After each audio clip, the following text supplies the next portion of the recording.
9 ದಿನಗಳ ಕಾಲ ವಿಧಾನಮಂಡಲ ಅಧಿವೇಶನ ಆರಂಭ ಆಗಲಿದ್ದು ಸದನದಲ್ಲಿ ಆಡಳಿತ ಪಕ್ಷದ ವಿರುದ್ಧ ಹೋರಾಟಕ್ಕೆ ಬಿಜೆಪಿ ಹಾಗೂ ಜೆಡಿಎಸ್ ನಾಯಕರು ಸಜ್ಜಾಗಿದ್ದಾರೆ. ಕೈಯನ್ನ ಕಟ್ಟಿ ಹಾಕುವುದಕ್ಕೆ ದೋಸ್ತಿ ಅಸ್ತ್ರದ ವರದಿ ಇಲ್ಲಿದೆ ನೋಡಿ.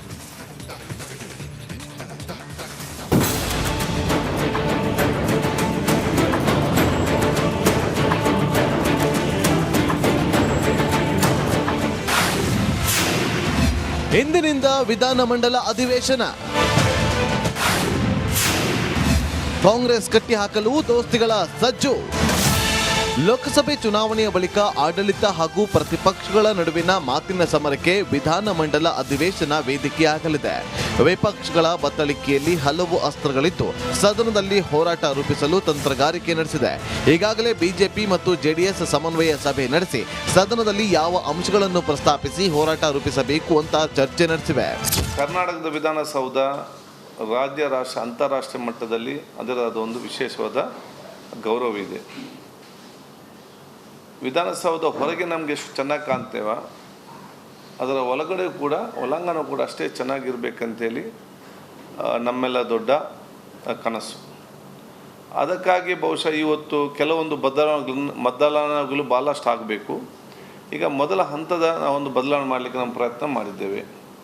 ಅದಕ್ಕೆ ಅನುಗುಣವಾಗಿ ಇವತ್ತು ನಮಗೊಂದು ಸ್ವಚ್ಛತೆ ಮತ್ತೊಂದು ಆಂಬಿಯನ್ಸ್, ಒಂದು ಬರುವಾಗ ಅಲ್ಲಿ ಖುಷಿ ಕೊಡುವಂಥ ಒಂದು ವಾತಾವರಣ. ಇಂದಿನಿಂದ ಸದನದಲ್ಲಿ ಹೊಸ ವಿಚಾರಗಳ ಗದ್ದಲಕ್ಕೆ ಕಾರಣವಾಗಿದೆ. ಕಾಂಗ್ರೆಸ್ ಕಟ್ಟಿ ಹಾಕಲು ಈಗಾಗಲೇ ವಿಪಕ್ಷಗಳ ಲಿಸ್ಟ್ ಮಾಡಿದ್ದು ತರಾಟೆಗೆ ತೆಗೆದುಕೊಳ್ಳಲು ಕಾತುರದಿಂದ ಕಾಯುತ್ತಿವೆ. ಅಧಿಕಾರಕ್ಕೆ ಬಂದು 1 ವರ್ಷವಾಗಿಲ್ಲ, ಅಷ್ಟರಲ್ಲಿ ಹಲವು ಹಗರಣಗಳು ನಡೆದಿವೆ. ಮೂಡ ಹಗರಣ ಪ್ರಸ್ತಾಪಕ್ಕೆ ತಯಾರಿ ನಡೆದಿವೆ. ವಾಲ್ಮೀಕಿ ನಿಗಮದ ಭ್ರಷ್ಟಾಚಾರದ ಅಸ್ತ್ರ ಪ್ರಯೋಗಿಸಲು ಪ್ಲಾನ್ ಆಗಿದೆ. ಅಭಿವೃದ್ಧಿ ಕಾರ್ಯಗಳು ಕುಂಠಿತ ಅಂತ ಆರೋಪ. ಬೆಲೆ ಏರಿಕೆಯ ಬಿಸಿ, ಗ್ಯಾರಂಟಿಗೆ ಹಣ ಹೊಂದಿಸಲು ಬೆಲೆ ಏರಿಕೆ, ಕಾವೇರಿ ನದಿ ನೀರು ಹಂಚಿಕೆ ಬಿಕ್ಕಟ್ಟು, ಬರ ನಿರ್ವಹಣೆಯಲ್ಲಿನ ವೈಫಲ್ಯ ಮುಂದಿಟ್ಟುಕೊಂಡು ಸಿಎಂ ರಾಜೀನಾಮೆಗೆ ಪಟ್ಟು ಹಿಡಿಯುವ ಸಾಧ್ಯತೆ ಇದೆ. ಇನ್ನು ವಿಪಕ್ಷಗಳ ಆರೋಪಕ್ಕೆ ಪ್ರತ್ಯುತ್ತರ ನೀಡಲು ಕಾಂಗ್ರೆಸ್ ಕೂಡ ತಯಾರಾಗಿದೆ. ಬಿಜೆಪಿ ಜೆಡಿಎಸ್ ಕಾಲದ ಅಕ್ರಮಗಳ ಮಾಹಿತಿ ಕಲೆ ಹಾಕಿದ್ದು ಮೂಡ ಕೇಸ್ ಪ್ರತಿಯಾಗಿ ಸೂಡ ಅಕ್ರಮ ಪ್ರಸ್ತಾಪಕ್ಕೆ ಪ್ಲಾನ್ ಮಾಡಿದೆ. ಶಿವಮೊಗ್ಗ ಪ್ರಾಧಿಕಾರದಲ್ಲಿ ನಡೆದಿದೆ ಎನ್ನಲಾದ ಸೈಟ್ ಹಂಚಿಕೆ ಗೋಲ್ಮಾಲ್, ಬಿಜೆಪಿ ನಾಯಕರು ಶಾಮೀಲು ಆಗಿದ್ದಾರೆ ಎಂಬ ಮಾಹಿತಿ ಸಂಗ್ರಹ ಮಾಡಿದ್ದು ಸದನದಲ್ಲಿ ದಾಖಲೆ ಬಿಡುಗಡೆ ಮಾಡೋದಕ್ಕೆ ಕಾಂಗ್ರೆಸ್ ಚಿಂತನೆ ನಡೆಸಿದೆ. ಇಂದಿನಿಂದ ಜುಲೈ 26ರವರೆಗೆ ಅಧಿವೇಶನದಲ್ಲಿ ಕದನ ಶುರುವಾಗಲಿದ್ದು ಆಡಳಿತ ಹಾಗೂ ವಿಪಕ್ಷ ನಡುವಿನ ಮಾತಿನ ಸಮರಕ್ಕೆ ಅಧಿವೇಶನ ವೇದಿಕೆಯಾಗಲಿದೆ. ಕಲಾಪದ ವೇಳೆ ಹೊರಗುತ್ತಿಗೆಯ ಮೀಸಲಾತಿ, ಗ್ರೇಟರ್ ಬೆಂಗಳೂರು, ಕನ್ನಡ ಭಾಷಾ ವಿಧೇಯಕ ಮಂಡನೆ ಬಗ್ಗೆ ಚರ್ಚೆ ನಡೆಯುವ ಸಾಧ್ಯತೆ ಇದೆ. ಈ ಮಧ್ಯೆ ಈ ಬಾರಿಯಾದರೂ ಅಭಿವೃದ್ಧಿ ಕಾಮಗಾರಿ ಹಾಗೂ ಜನರ ಸಂಕಷ್ಟಗಳ ಬಗ್ಗೆ ಚರ್ಚೆ ನಡೆಸ್ತಾರಾ ಅಂತ ಕಾದು ನೋಡಬೇಕಿದೆ. Bureau report, Republic Kannada. ಯಾರ ಕೈಗೂ ಸಿಗದೆ ಎಸ್ಕೇಪ್ ಆಗಿರೋ ಬಸನಗೌಡ ದದ್ದಲ್ ಎಲ್ಲಿ ಕಾಣಿಸ್ಕೊಳ್ತಾರೆ ಅನ್ನೋದು ಕುತೂಹಲವನ್ನ ಮೂಡಿಸ್ತಾ ಇದೆ. ಎಸ್ಐಟಿಗೆ ಹೋಗ್ತಾರಾ ಅಥವಾ ಇಡಿ ವಿಚಾರಣೆಗೆ ಹಾಜರಾಗ್ತಾರಾ ಅಥವಾ ಅಧಿವೇಶನಕ್ಕೆ ಹೋಗ್ತಾರಾ ಕಾದು ನೋಡಬೇಕಾಗಿದೆ. ಆ ಕುರಿತು ಒಂದು ರಿಪೋರ್ಟ್ ನಿಮ್ಮ ಮುಂದೆ.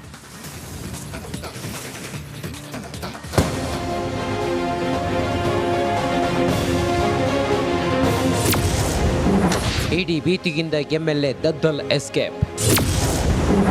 ವಿಚಾರಣೆಗೆ ಬರ್ತಾರಾ ಅಥವಾ ಸದನಕ್ಕ?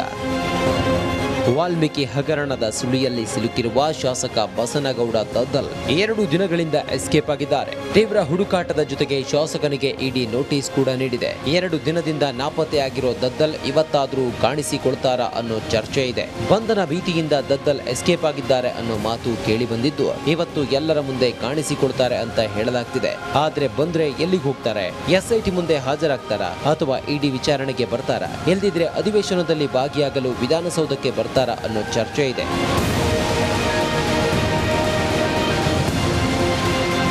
ಶುಕ್ರವಾರ ಎಸ್ಐಟಿ ಮುಂದೆ ಹಾಜರಾಗಿದ್ದ ದದ್ದಲ್ಗೆ ಅಂದೇ ಮತ್ತೊಂದು ನೋಟಿಸ್ ನೀಡಲಾಗಿತ್ತು. ಅಷ್ಟೇ ಅಲ್ಲ, ಇಡಿ ಅಧಿಕಾರಿಗಳು ಕೂಡ ದದ್ದಲ್ಗೆ ನೋಟಿಸ್ ನೀಡಿದ್ದಾರೆ. ದದ್ದಲ್ ಸಂಪರ್ಕಕ್ಕೆ ಸಿಗದ ಕಾರಣ ಮನೆಗೆ ತೆರಳಿ ಇಡಿ ನೋಟಿಸ್ ಅಂಟಿಸಿದ್ದು ಎಲ್ಲಿಗೆ ಹೋಗ್ತಾರೆ ಅನ್ನೋದು ನಿಗೂಢವಾಗಿದೆ.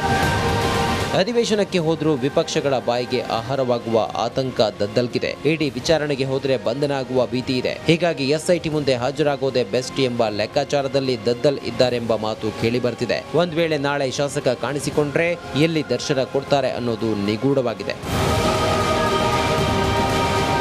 Bureau report, Republic Kannada. MUDA site ಹಂಚಿಕೆ ಕೇಸ್ ಸಿದ್ದರಾಮಯ್ಯ ಸರ್ಕಾರಕ್ಕೆ ತಲೆನೋವಾಗಿ ಪರಿಣಮಿಸಿದೆ. ಈ ಹಿನ್ನೆಲೆ ರಾಜ್ಯ ಸರ್ಕಾರ ನ್ಯಾಯಾಂಗ ತನಿಖೆಗೆ ಆದೇಶವನ್ನ ಹೊರಡಿಸಿದೆ. ಆ ಕುರಿತು ಒಂದು ವರದಿ ಎಲ್ಲಿದೆ.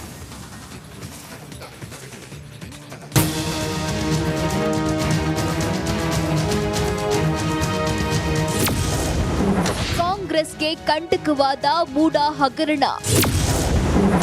ನ್ಯಾಯಾಂಗ ತನಿಖೆಗೆ ರಾಜ್ಯ ಸರ್ಕಾರ ಆದೇಶ. ಸಿದ್ದರಾಮಯ್ಯ 2.0 ಸರ್ಕಾರ ಅಸ್ತಿತ್ವಕ್ಕೆ ಬಂದಾಗಿನಿಂದ ಒಂದಲ್ಲ ಒಂದು ಹಗರಣಗಳ ಸುರುಳಿ ಕಾಂಗ್ರೆಸ್ ಸರ್ಕಾರವನ್ನ ಸುತ್ತಿಕೊಳ್ತಿವೆ. ಮೊದಲು ಕಮಿಷನ್ ಆರೋಪ, ನಂತರ ಟ್ರಾನ್ಸ್ಫರ್ ದಂಧೆ ಆರೋಪ, ಬಳಿಕ ವಾಲ್ಮೀಕಿ ನಿಗಮದ ಹಗರಣ, ಈಗ ಮೂಡಾ ಸೈಟ್ ಅಕ್ರಮ. ಸಿಎಂ ಸಿದ್ದರಾಮಯ್ಯ ಅವರ ತವರಲ್ಲೇ ಈ ಹಗರಣ ಬೆಳಕಿಗೆ ಬಂದಿದ್ದು, ಈ ಹಗರಣದಲ್ಲಿ ಹಲವು ಅನುಮಾನಗಳು ಕೂಡ ವ್ಯಕ್ತವಾಗಿವೆ. ವಿಪಕ್ಷಗಳಂತೂ ಸಿಎಂ ಹಾಗೂ ಕಾಂಗ್ರೆಸ್ ಸರ್ಕಾರವನ್ನ ಕಟ್ಟಿಹಾಕಲು ಶತ ಪ್ರಯತ್ನ ನಡೆಸುತ್ತಿವೆ.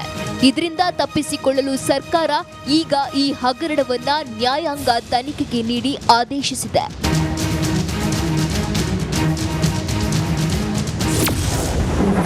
ಬೀಸೋ ದೊಣ್ಣೆಯಿಂದ ಪಾರಾಗಲು ಸರ್ಕಾರ ಪ್ಲಾನ್. ಮೂಡಾ ನಿವೇಶನ ಹಂಚಿಕೆ ಅಕ್ರಮ ಪ್ರಕರಣವನ್ನ ನಿವೃತ್ತ ನ್ಯಾಯಾಧೀಶರಿಂದ ತನಿಖೆ ಮಾಡಲು ಸರ್ಕಾರ ಆದೇಶ ಮಾಡಿದ್ದು, ಪಿಎನ್ ದೇಸಾಯಿ ಏಕಸದಸ್ಯ ವಿಚಾರಣಾ ಆಯೋಗಕ್ಕೆ 6 ತಿಂಗಳಲ್ಲಿ ತನಿಖಾ ವರದಿ ಸಲ್ಲಿಸಲು ಸೂಚನೆ ನೀಡಿದೆ. ಪ್ರತಿಪಕ್ಷಗಳ ಆರೋಪಗಳಿಗೆ ರಣತಂತ್ರ ರೂಪಿಸಿದ ಸರ್ಕಾರ ಬಿಜೆಪಿ ಜೆಡಿಎಸ್ ಮುಖಂಡರಿಗೆ ಹಂಚಿಕೆಯಾದ ನಿವೇಶನ ಬಗ್ಗೆಯೂ ತನಿಖೆಗೆ ತೀರ್ಮಾನಿಸಿದೆ.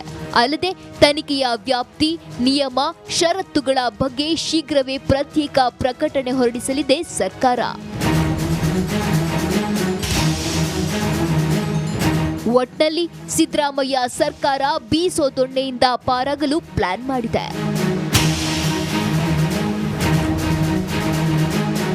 Bureau report, Republic Kannada. Kaveri ನೀರಿಗಾಗಿ ತಮಿಳುನಾಡು ಮತ್ತೆ ಖ್ಯಾತೆ ತೆಗೆದಿದೆ. ಹೀಗಾಗಿ ತಮಿಳುನಾಡಿಗೆ ನೀರು ಬಿಡಲು ಕಾವೇರಿ ನೀರು ನಿರ್ವಹಣಾ ಸಮಿತಿ ಆದೇಶದ ಹಿನ್ನೆಲೆ ಸರ್ವಪಕ್ಷ ಕರೆಯಲಾಯಿತು. ಇನ್ನು ಸಭೆಯಲ್ಲಿ ಆಗಿದ್ದಾದ್ರೂ ಏನೋ ನೀವೇ ನೋಡಿ.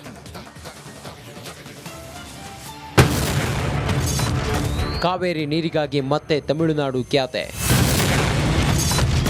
8,000 ಕ್ಯೂಸೆಕ್ ನೀರು ಬಿಡಲು ತೀರ್ಮಾನ. ಬೇಸಿಗೆ ಇರಲಿ, ಮಳೆಗಾಲ ಇರಲಿ, ಕಾವೇರಿ ನೀರಿಗಾಗಿ ತಮಿಳುನಾಡು ಖ್ಯಾತೆ ತೆಗೆಯುತ್ತಲೇ ಇರುತ್ತೆ.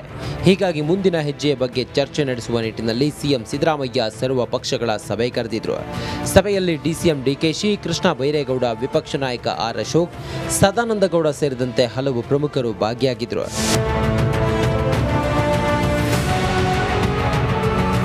ವಿಧಾನಸೌಧದಲ್ಲಿ ಸಭೆ ನಡೆಸಿದ ಸರ್ವ ಪಕ್ಷದ ನಾಯಕರು ಚರ್ಚೆ ನಡೆಸಿ ನೀರು ಬಿಡಬೇಕಾ ಬೇಡವಾ, ನೀರು ಬಿಡುವುದರಿಂದ ಆಗುವ ಅನಾನುಕೂಲತೆ ಬಗ್ಗೆ ಕೂಲಂಕುಷವಾಗಿ ಚರ್ಚೆ ಮಾಡಿದರು.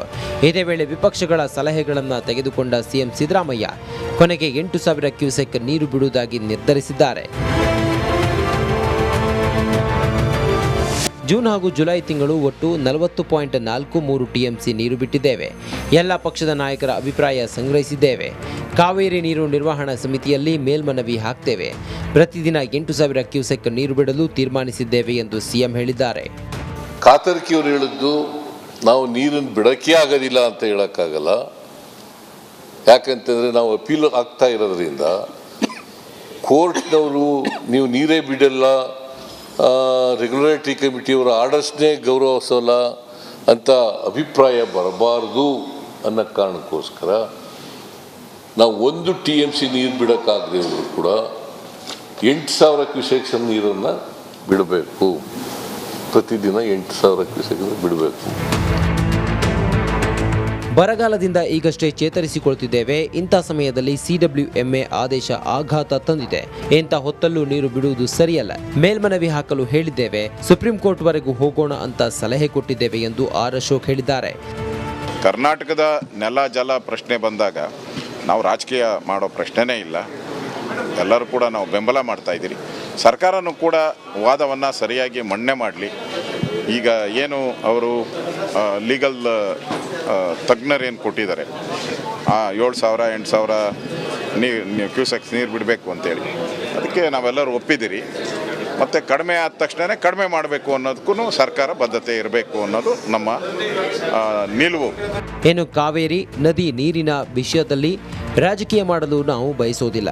ಆದರೆ ಇಂಡಿ ಒಕ್ಕೂಟದ ಓಲೈಕೆಗಾಗಿ ತಮಿಳುನಾಡಿಗೆ ಅವೈಜ್ಞಾನಿಕವಾಗಿ ನೀರು ಬಿಟ್ಟು ನಮ್ಮ ರೈತರ ಹಿತಾಸಕ್ತಿ ಬಲಿಕೊಟ್ಟರೆ ನಾವು ಕೈಕಟ್ಟಿ ಕೂರಲು ಸಾಧ್ಯವಿಲ್ಲ ಎಂದು BY ವಿಜಯೇಂದ್ರ ಎಚ್ಚರಿಕೆ ನೀಡಿದ್ದಾರೆ. ಕಾವೇರಿಗಾಗಿ ಮತ್ತೆ ತಮಿಳುನಾಡು ಕಿಚ್ಚೆಬ್ಬಿಸಿದೆ. ಇದಕ್ಕೂ ಮೀರಿ ನೀರಿಗಾಗಿ ಪಟ್ಟು ಹಿಡಿದರೆ ಅನ್ನದಾತರು ರೊಚ್ಚಿಗೇಳೋದು ಫಿಕ್ಸ್ ಆಗಿರಲಿದೆ. Bureau report, Republic Kannada.